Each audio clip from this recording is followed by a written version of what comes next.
welcome to the Green Sparks podcast. I'm Charlotte, your host, and this is your go-to place for conversations about regenerative education. Here we share inspiring stories from our Green School community alongside expert insights, all aimed at nurturing a love for living and learning that makes a difference to our shared worlds. Today we're joined by Michael Spicer. Now, he's a teacher in the lower school at Green School Barley, and we're going to take a deep dive into Artivism. Welcome to the show, Michael. Hi, Charlotte. Thanks for having me.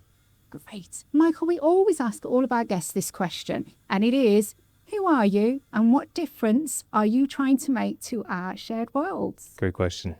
I'm Michael Spicer. This is my 6th year at Green School Bali. I'm a 4th grade teacher, and previously I have worked at the International School of Panama for 8 years as a specialist teacher focused on tech integration and project-based learning for primary students. Mm-hmm. I'm passionate about creating spaces for students that are safe and inclusive, spaces where they feel comfortable making mistakes and celebrating those mistakes as part of their learning journey. Mm-hmm. And as in my 15th year as an educator, I'm just really excited to be here and in this beautiful space celebrating all that Green School and our young changemakers have to offer. Okay, Michael, tell us about Artivism then. I'd love to, yeah. Artivism is art plus activism. And it is essentially allowing students to use their creativity as a platform to create awareness and change. It's essentially like Activism 101 for primary students, where they are starting to explore what activism is, who can be an activist, who can make change and speak for others. But more importantly, how and when they can take action too, when they can use their voices to speak for someone or something. For them, allows them to really kind of observe the world around them and look for things that are unjust or unfair or unequal. And again, advocate and use their voice to help make or stop a change. Okay. And when you explore art, what kinds of artwork does this involve for your students? It's really cool because we start by exploring kind of art from global movements and street art. And we ask students to actually take a look and notice, what do they notice? What do they think? What do they feel, especially feel when they see these pieces of artwork, and try to consider what the messages are, what the artist is speaking for, what their message is in terms of making or stopping a change somewhere in our society as well. And so that is kind of the kickoff or the lead into our focus on activism, especially through artwork. Mm-hmm. Now, one of the features of regenerative education is to be able to connect locally. So I'm wondering, with the Artivism, with your grade 4 students, how do you connect with the local people, the local places here in Bali? We actually kickstart our learning for this unit by taking a field trip. And so we've connected with this amazing, incredibly inspiring art activist named Lena Klaus. And she does a ton of work here in Bali, in Hong Kong, and she's originally German. But she guides us through a curated beach clean at one of Bali's local beaches. So we bus everyone on the bio buses down to a local beach and take a look at just kind of the daily impact of what's washing on shore. So she guides us through this clean. We come together after an hour or so and we take a look at what we've collected. It's sorted by color. And we actually create a giant piece of artwork there on the beach for students to see something, ugly turned into something beautiful and meaningful. From there, we collect all of the waste and take it back to her studio, where it's sorted and cleaned and organized. We learn about her processes and how she makes her artwork. And it's a really amazing opportunity for the students to ask questions as they begin their journey as activists, to have someone who's an expert and kind of guide them into the beginning stages of their journey is really powerful.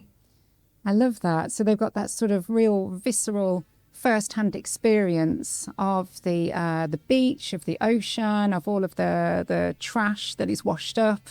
Tell us what happens then. What happens in the rest of this Artivism unit? So the waste is actually brought back to our campus at Green School Bali, and students are tasked with not only creating their own art space, an art studio to hold this waste, but to use that waste to create a piece of artwork that they display with a message at the end of the term. So we host an Artivism gallery, and we invite all of our community to come and see these pieces. So every student is tasked with creating a piece of artwork that shares a message connected to something that impacts us all on a daily basis, which is the ocean. Okay. Can you give us some examples then of what the students create? Yeah, of course. We dive deep into our own personal connections to the ocean as well. So whether that's for swimming or surfing or diving, and just our love to try and build that connection and extend that connection. And students are also tasked with doing some research in terms of understanding how the ocean benefits our planet. What is the human impact on the ocean right now, but also ways that we can promote change and in our everyday actions as well. Some of the pieces include wearable artwork where students will actually wear a piece throughout the entire art gallery. There are scale models of animals like sharks or turtles that have been created that are 3D. One in particular was completely see-through and made from plastic, again, collected from all around Bali, but filled with different types of very colorful plastic, so you could see inside the skeleton. Yeah, there are lots of paintings, there's photography. Some students are starting to use AI as well, just to start creating images with a more meaningful message. So we're taking the waste and turning it into something symbolic as well. And so the messages that the students create to go alongside their artwork or to be spoken through their artwork, can you give us a flavour of what kind of messages the students in your class create, and what I wonder why this is so important to them? I think going back to the idea of them focusing on their personal connections, we really want to focus on students on not having or experiencing ecophobia, right? Like you're seeing this every single day, and when they're out in nature, when they're even around our campus, unfortunately, we're noticing and creating, taking the opportunity to really make connections about the impact of waste and identify kind of the bigger systematic problem behind it as well. But they're taking those experiences and putting that into the messaging that they're sharing alongside their waste. They want to not only create feelings and emotions when their audience sees their waste, but they're also tasked with creating a piece of writing that accompanies it, so they can incorporate additional talents like poetry or a song, or as well as their research on top of what they've kind of explored and feel throughout the unit. And what I'm really taking on board there with what you've just described is how cross-curricular Artivism is. I mean, yes, okay, you're creating art, you're creating these messages, which could be conceptual, they could be more literal. So there's opportunities there for the students to go as deep and as far as they like. But you're also starting to talk about writing opportunities through perhaps literacy.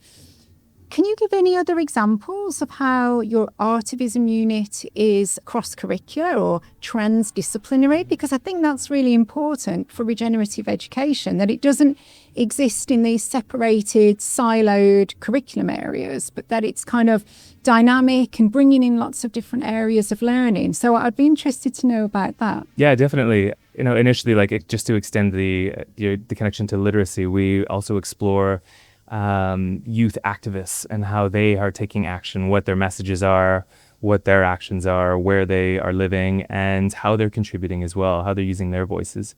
So students are tasked with becoming an expert in one and teaching about that to not only the rest of our class, but our grades. And we use those to share in assemblies as well and share with the broader community. In maths, we are focused on, as part of collecting the waste, which is a student action task throughout the term, is that we want to use that information to see how much we've collected, where it's come from as well. In music, we are analyzing lyrics and for songs of protest and songs of change. Artwork, we're looking at symbols and icons from artwork from global movements and street art as well. And then we have the amazing space, the Innovation Hub here at Green School Bali, and the incredible team who works there to support us. we start by we focus on an investigation on how to identify pieces of microplastic and what their actual label or code is to be able to dispose of those in a way that is, again, responsible and safe. We follow that by identifying ways that we can actually attach our waste to create our artwork that isn't actually creating more waste by using like tape or hot glue or something like that. We are able to find ways that we can actually connect these pieces and make the artwork in a more sustainable way. It sounds like a really rich unit of learning, and I love how you're making connections to different areas of the curriculum and probably specialist teachers here on the campus as well. So that sort of helps to bring a community like this a little bit closer together. I'm wondering about the students then, the children, and I'm wondering about their engagement levels. So they've been given this amazing opportunity to go to the beach, to experience the waste, to really connect to their feelings, to bring in different areas of the curriculum, to work with different people, different teachers, different organisations, and artists. What could you say about their engagement with Artivism? What do you notice about them and how they feel and how they respond? I think it empowers them with like purpose and with passion, and we see that as they share that with the community, as they find creative ways. As I mentioned before, they're tasked with visiting different areas around Bali to collect waste and bring it in to use, but essentially keeping it from entering the ocean, from the rivers, from the subaks, rice paddies, from their local banjars or villages, or beach cleans. And so we try to inspire them to find creative ways to not only collect this waste, but also to spread their message while they're doing it. So it's not just spreading their message with their final art piece, but it's being shared along the way. We've seen students do that where they are creating small beach cleans. They're bringing signs or writing on shirts saying things like, join me, help clean our oceans, help keep Mother Ocean safe. They're bringing extra bags with them and carrying signs. And so they are also sharing pictures with us and coming back really excited to share that they were able to talk about the project they're working on while they're collecting and picking up waste with strangers who are also enjoying the beauty of Bali, but also seeing the impact of the waste that's coming through as well. We've had families who are on vacation on different islands around Southeast Asia, but specifically in Indonesia, who are on Lombok and connecting with people who live on the ocean and helping to care for their space in their area, but also, again, having an opportunity to share their message about why they care about the ocean and why they're taking action. And that's really nice to think that the learning, if you like, is kind of alive. It doesn't just stay in school, in their learning environment, on their campus, but it kind of has this ripple effect. So it goes beyond. So that's really exciting. I'm wondering about the parents then and the other perhaps community members that come to this art gallery. How are they moved by the children's messages? And do you notice any kind of changes or transformations in the way that the students are when they're sharing their artwork, but also how the parents engage with that artwork? Yeah, at the end of the term, we host an Artivism gallery here on campus. And so the entire community is invited to participate. And it's an interactive exhibit where the artists are speaking about their work, they're speaking about their cause, and they're essentially sharing their entire learning journey throughout the term as well.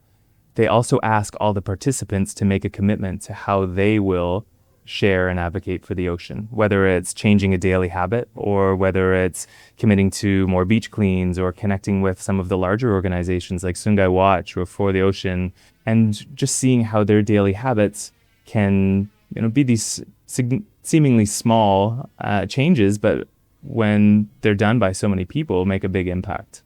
Also recognizing this isn't the solution to the problem.